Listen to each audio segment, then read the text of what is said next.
रूसी Su-27 ने किया है इंटरसेप्ट, नाटो के F-15 के पास पहुंचा सुखोई।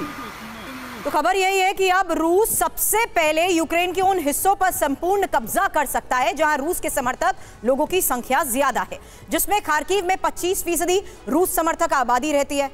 यूक्रेन से किन हिस्सों को रूस छीनेगा, क्योंकि यहां जिस तरीके से खार्किव की बात की 25% रूसी समर्थक आबादी, उसके साथ ही जिक्र लुहांस्क का इसलिए क्योंकि 42% रूस समर्थक आबादी यहां पर है, 48% रूस समर्थक आबादी डोनेस्क में है, ज़ेपोरोजिया 36% रूसी समर्थक आबादी यहां पर है। उसके अलावा 38% रूस समर्थक आबादी खेरसों में भी है, ओडेसा जहां पर 30% रूस समर्थक आबादी है। उस लिहाज से यह समझना जरूरी है कि आखिर यूक्रेन के इन्हीं हिस्सों में किस तरीके से समीर रूस अभी भी बड़े हमलों को अंजाम दे रहा है।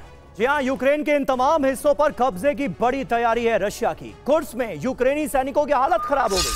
4000 UEM Jaipur is a perfect target for prospective students aspiring for good jobs, good education with future-ready skills. से ज्यादा यूक्रेनी सैनिक यहां पर बुरी तरह घिर गए। रूसी सैनिकों ने गोला बारूद और रसद पहुंचाने वाले सारे रास्ते बंद कर दिए। भूख से मर रहे हैं यूक्रेनी सैनिक। खबर तो यहां तक आ रही है।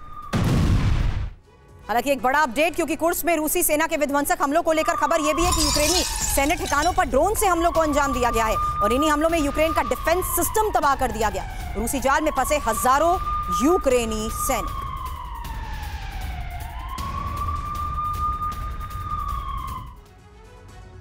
और कुर्स्क में ऑपरेशन रूस का एक्शन। कुर्स्क में यूक्रेन को भारी नुकसान हो रहा है।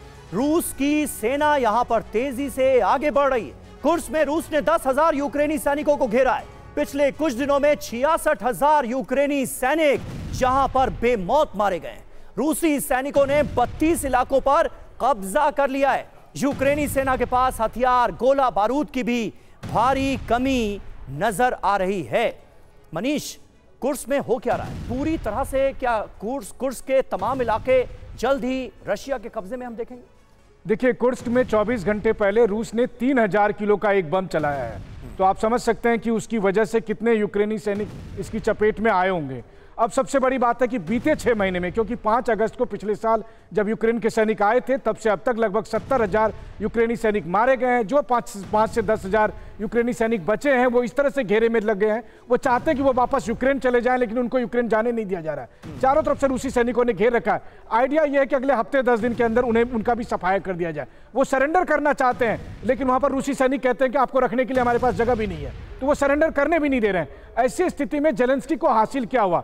ये जो मिस एडवेंचर था, जिसकी वजह से आपने 70,000 सैनिकों को गवा दिया और आपको 70 फीट जमीन भी नहीं मिली, तो इससे क्या हासिल हुआ जेलेंस्की को? तो जेलेंस्की और उनके रणनीतिकार इसी तरह की प्लानिंग कर रहे हैं। और संजोग की बात यह है कि अब उन्हें ट्रंप का साथ मिल गया, जो हर दूसरे दिन बदल जाते हैं। कभी वो जेलेंस्की से कट्टी कर लेते हैं, कभी वो जेलेंस्की का 30 दिन का युद्ध विराम मान लेता है। ऐसे में पुतिन जैसे नेता उन दोनों पर कैसे भरोसा करें?